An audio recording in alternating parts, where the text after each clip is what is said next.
სოფლის მეურნეობის დაფინანსების სისტემაში ცვლილებები შედის 1 ივლისიდან სახელმწიფო თანადაფინანსების ახალ მოდელში ფერმერებისთვის პროექტების შეფასებისა და შერჩევის პროცესს ბანკების ნაცვლად სრულად სახელმწიფო განახორციელებს. ასევე იქნება მხარდაჭერის ერთიანი მექანიზმი, რომელიც მოიცავს როგორც პირველადი წარმოების, ისე სასოფლო-სამეურნეო პროდუქციის შენახვისა და გადამუშავების მიმართულებებს.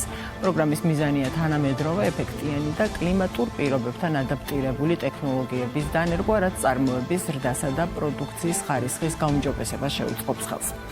რეალურად საინტერესოა რა იცვლება ფერმერებისთვის, როცა საკრედიტო და საინვესტიციო პროექტების შეფასებაში ბანკები აღარ იქნებიან ჩართული, რამდენად გაამარტივებს ან პირიქით გაართულებს ეს ახალი მოდელი დაფინანსებაზე ხელმისაწვდომობას. ამ თემებზე ვრცლად ვისაუბრებ ჩვენ სტუმართან ერთად. ჩვენი სტუმარია სოფლის განვითარების სააგენტოს დირექტორის მოადგილე გიორგი ავალიანი. მოგესალმები გიორგი. მადლობა თქვენ თემით დაინტერესებისთვის. ცოტა ვრცელი შესავალი კი გამომივიდა, მაგრამ მაინც უფრო ზოგადი მინიშნებები იყო, რაზეც მე გავაკეთე აქცენტი. საინტერესოა თქვენ უთხრათ მაყურებელს, რომ რას გულისხმობს ეს. მოდით დავიწყოთ, საიდან მოვედით ამ ცვლილებამდე და ამ რეფორმამდე, შეიძლება ასე ითქვას. თქვენც რომ წლების განმავლობაში გარემოს დაცვისა და სოფლის განვითარების სააგენტოს, სოფლის მეურნეობის სამინისტროს ინიციატივით სოფლის განვითარების სააგენტო წლებია ახორციელებს სოფლად ხარდაჭერა პროგრამებს. ეს იქნება პირველადი წარმოება, გადამუშავებელი ინფრასტრუქტურის ხარდაჭერა თუ შემნახველი ინფრასტრუქტურის ხარდაჭერა, ტექნიკური დახმარება. წლებთან ერთად იმ რეალობიდან და რეალიებიდან გამომდინარე, რაც იყო ქვეყნის შიგნით და ქვეყნის ფარგლებს გარეთ პროგრამები იცვლებოდა. წელსაც დაგვიდგა ის მომენტი, როცა უნდა გადავეწყოთ ახალ სისტემაზე უნდა გადავიდეთ. ერთი წინადადებაში რომ შევაფასოთ ეს ყველაფერი იქნება ესე რომ ფრაგმენტული წარმოებიდან გადავდივართ ერთიან შედეგზე ორიენტირებულ სისტემაზე. რას გულისხმობ ამაში? პირველ რიგში პროგრამა დანერგემომალი რო ვიღოთ, ერთ-ერთი ყველაზე პოპულარული პროგრამა. რამდენიმე მიმართულება გქონდა, იქ იყო 70% ენერგიებზე, 50% საწყო სისტემაზე თანადაფინანსება, 30% სეტყვის განმცავებადეებზე და ასე ვთქვათ ჭაჭაბურღილებზე. ჩვენ ვთქვით რომ აღარ გვინდა ესე დაყოფილობა, ერთიან პაკეტში გავერთიანეთ ყველაფერი, დავამატეთ ის აუცილებელი რაღაცეები, რაც უზრუნველყოფს ევროპულ ნორმალურ სტანდარტს ამ ემაზე, რაც არ იყო ადრე გათვალისწინებული და მაგაზეც ვისაუბრეთ და ასე ვთქვათ ერთიან პაკეტად შევთავაზეთ მოსახლეობას. პირველ წარმოებაშიც, გადამუშავებელშიც და შემნახველშიც. რამ გამოიწვია ეს ცვლილებები? ორ ძირითად მიმართულებას გამოყოფთი. ერთი არის სასურსათო უსაფრთხოება. მნიშვნელოვანია, რომ სახელმწიფომ გაამახვილოს ყურადღება იმ მიმართულებებზე, რაც მნიშვნელოვანია ჩვენი ქვეყნის სასურსათო უსაფრთხოებისთვის და აქ გამოყოფთი პირველ წარმოებაში მერძეულ მიმართულებას, მეხორცულ მიმართულებას, სასოფლო მეურნეობის ხარდაჭერას და მეორე მიმართულება, რაც ასევე ჩვენთვის მნიშვნელოვანია, ეს არის ის პროდუქტები, რომელთაც წლების განმავლობაში თავის შედეგი დადეს, გვანახეს პოტენციალი და გააჩნიათ მაღალი საექსპორტო პოტენციალი, კი სახელმწიფო ნამდვილად უნდა ეხმარებოდეს და მეტი ხარდაჭერა უნდა გამოავლინოს ასეთი ბიზნესების მიმართ და ასეთი მიმართულებების მიმართ და ამ ხრივათაც ახალი აგროთანადაფინანსების პროგრამა გამორჩეული იქნება. აი რას გულისხმობს ახლა გიორგი, მაინც რომ ახსნათ მაყურებლისთვის, რომ სად მივიდა ამ ფრაგმენტული მიდგომის გაერთიანების შედეგი? აი მარტივ მაგალითზე რო ვთქვათ, თქვენ ხართ დაინტერესებული ფერმერი, კახეთში, გურჯაანში, სოფელ ჩუმლახში გსურთ რომ გააშენოთ ბაღი, მოხვალთ ჩვენთან, სოფლის განვითარების სააგენტოში, გააკეთებთ განაცხადს, ჩამოვა ჩვენი პირველადი მონიტორინგი, თქვენთან ერთად გაივლის იმ ჩექლისტს, ეგრეთ წოდებულ სტანდარტს, რაც არის საჭირო იმისთვის, რომ ბაღი გააშენოთ. თქვენ თვითონვე მონიშნავთ ჩვენ მონიტორინგის წარმომადგენელთან ერთად თუ რას აპირებთ და რის გაკეთებას გეგმავთ აღნიშნულ ბაღში.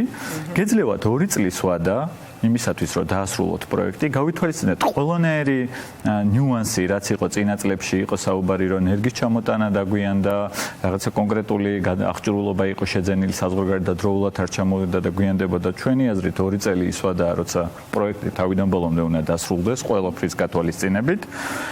თუ თქვენ დაასრულეთ პირობითად 8 თვეში ამ წელიწადში ჩაეტიეთ და დაასრულეთ 8 თვეში, მოგაქვთ აუდიტორული დასკვნა. წინა წლებში იყო ნებისმიერი კატეგორიის აუდიტორი. წელს, ახალი პროგრამის ფარგლებში იქნება მხოლოდ სავალდებულო მონიტორინგ გავლილი აუდიტორი. ამის შემდეგ კვლავ ჩამოდის ჩვენი მონიტორინგის სამსახურის თანამშრომელი თქვენთან ერთად პირველ ჯერზე რაც მონიშნეთ, იმას ამოწმებს. თუ ყველაფერი წესრიგშია, თქვენ იღებთ თანადაფინანსებას, ასე ვთქვათ, მაქსიმუმ მინიმუმ პროექტის ღირებულება უნდა იყოს 100,000 ლარი. მაქსიმუმი რამდენიც გინდათ, უბრალოდ ჩვენი თანადაფინანსება მაქსიმუმი არ გაცდება 2 მილიონ ლარს. ანუ უნდა დასრულდეს პროექტი. შედეგში ვიხდით თანხას. ეს ძალიან მნიშვნელოვანია, ჩვენ ვიხდით შედეგში თანხას, კი, დასრულებულ პროექტში ვიხდით თანხას. სწორად გესმით, თვითონ ბენეფიციარის ინტერესიც იქნება, რომ დროულად დაასრულოს და იმ სტანდარტებით ერთი არის მნიშვნელოვანი, რომ სტანდარტებზე ვაკეთებთ აქცენტს და სახელმწიფომ უნდა იცოდეს, რაში იხარჯება თანხა და თანადაფინანსება რაში გაიცემა და შესაბამისად ის სტანდარტები, რომელზედაც პრინციპში ადგილობრივმა და საერთაშორისო ექსპერტებმა იმუშავეს და დაადგინეს ყველა იმ მიმართულებაზე, რომლის ფარგლებშიც აგროთანადაფინანსების პროგრამის ფარგლებში იქნება თანადაფინანსება, ჩვენ უნდა ვიცოდეთ ნამდვილად, რომ ყველა ბენეფიციარი ამ სტანდარტებს აკმაყოფილებს და კი, ჩვენ უნდა ვიცოდეთ ნამდვილად, რომ ეს პროექტი დასრულებულია და პასუხობს იმ ყველა მოთხოვნას, რაც ასე ვთქვათ, პროგრამით იყო გათვალისწინებული. და გიორგი, გამოცდილება რასაც ჩვენებს, მაგალითად პროცესში არ ჭირდებოდათ უფრო მეტად ფერმერებს დახმარება, ფინანსებზე წვდომა, ფინანსური თანადგომა. ნახეთ, ფინანსებზე წვდომა. თუ აი რა გამოკვეთა ამ გამოცდილებამ? ნახეთ, წლების წინ იგივე მაგალითად როცა ვსაუბრობ, ავიღოთ შეღავათიანი აგროკრედიტი. როცა ჩვენ დავიწყეთ შეღავათიანი აგროკრედიტის პროგრამა, მაშინ დაკრედიტირება სოფლის მეურნეობის მიმართულებით იყო 58 მილიონი ლარი. ახლა წელს სტატისტიკურ მონაცემებს რო შევხედოთ, იგივე შეღავათიან კრედიტში დაახლოებით 8 მილიარდზე მეტი არის გაცემული სესხის სახით და სახელმწიფოს 1.250 მილიონი აქვს პროცენტის თანადაფინანსების სახით გადახდილი. ანუ ის რომ თქვათ ინტერესი გაჩნდა და ბანკები ჩაერთნენ და ასე თქვათ იაფულზე ხელმისაწვდომობა რაც იყო გამოწვევა 2013 წელს, ამ პროგრამამ თავის დროზე უპასუხა. მე დაიხვეწა წლთა განმავლობაში იმ გამოწვევებს პასუხობდა, რა ეტაპზეც ვიყავით. ეხლა ჩვენ გვჭირდება მეტად უფრო გაზრდა, მეტად უფრო კომერციალიზაცია იმისათვის, რომ ვიყოთ კონკურენტუნარიანები, იმისათვის, რომ ვაწარმოოთ ხარისხიანი ქართული აგროპროდუქცია, უნდა გამსხვილდეთ, უნდა გავფართოვდეთ და კი, ნამდვილად შესაბამისი სტანდარტებზე უფრო მეტი სიმკაცრე უნდა გამოვიჩენოთ და გავაკეთოთ აქცენტი. ეს არის რეალურად ის რა ეტაპზეც არის ახლა ჩვენი ქვეყანა და ამ შემთხვევაში სოფლის მეურნეობის მიმართულებით ნამდვილად მნიშვნელოვანია ამ ნაბიჯების გადადგმა. გიორგი, ფიქრობთ, რომ ეს პროგრამა, ახლა რადგან შედეგში იხდის სახელმწიფო ფულს, უფრო მიზანმიმართული იქნება ფულის. ნულოვანია იმის შანსი, რომ არამიზანმიმართულად დაიხარჯოს თანხა. მე ვერ ვიტყვი, შედეგები რამდენად იყო, თქვათ, რამდენად ადეკვატური იყო ის შედეგები, რასაც იღებდით წინა პროექტებიდან, იმ თანხის, რასაც იღებდა სახელმწიფო. ჩვენ უყურებთ შემდეგნაირად, რომ ჩვენ ვაანალიზებთ ყველა იმ წელს, რომლის ფარგლებში სახელმწიფო პროგრამები ხორციელდებოდა. ნამდვილად ვერ ვიქნებით სირაქლემას პოზიციაში და ვერ ჩავდებთ თავს და ვერ ვიტყვით, რომ ყველაფერი კარგადაა. პირიქით, ცოცხალი პროცესია. ჩვენი ვალდებულებაცაა ამ შემთხვევაში, რომ ვესაუბროთ ჩვენს ფერმერებს, უთხრათ იმის შესახებ თუ რა ხდება, როგორ არის და რანაირად.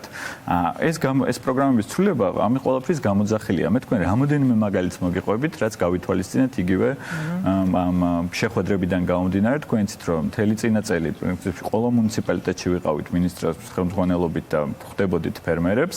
მათი სურვილები გათვალისწინებულია, რამოდენიმე კომპონენტზე გავამახვილებ ყურადღებას. იგივე თქვენ იცით, რომ საგაზაფხულო ყინვა ძალიან ისეთი პრობლემატური საკითხია ჩვენი ფერმერებისთვის.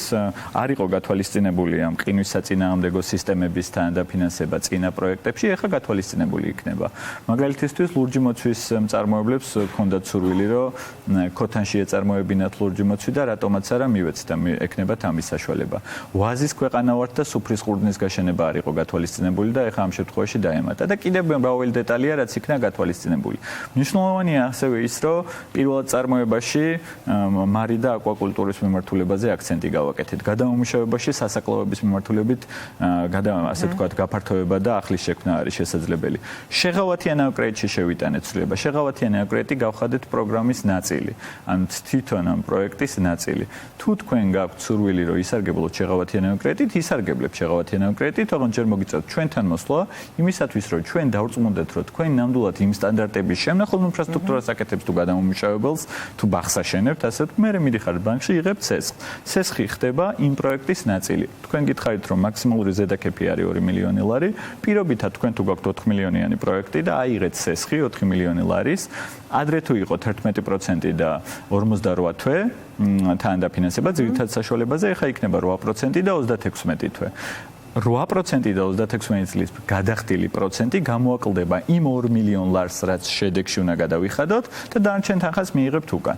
მე მგონია, რომ ესეთი გამჭვირვალობა პირიქით უკეთესი არის თვითონ ბენეფიციარისთვისაც, კეთილსინდისიერი ფერმერისთვის ეს ცვლილება ნამდვილად უკეთეს შედეგებს მოიტანს. ძალიან დიდი მადლობა გიორგი, საინტერესო თემისთვის. დაველოდოთ პრაქტიკაში როგორი იმუშავებს ეს პროექტი და როგორი შედეგები იქნება. ჩვენს მაყურებელს კი კიდევ ერთხელ შევახსენებთ, რომ ჩვენი სტუმარი იყო სოფლის განვითარების სააგენტოს დირექტორის მოადგილე გიორგი ავალიანი.